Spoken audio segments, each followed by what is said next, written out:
আসসালামু আলাইকুম রহমতুল্লাহি ওবারাকাতু।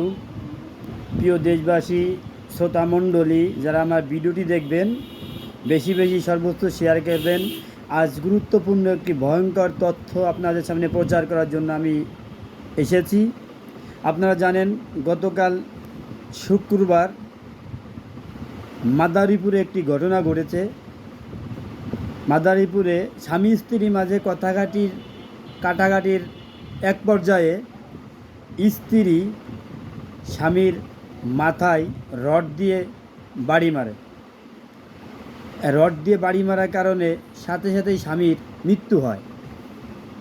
মৃত্যু হওয়ার পরে স্বামীর লাশ কেটে টুকরো টুকরো করে বিভিন্ন অংশ বিভিন্ন জায়গায় ফেলে আসে।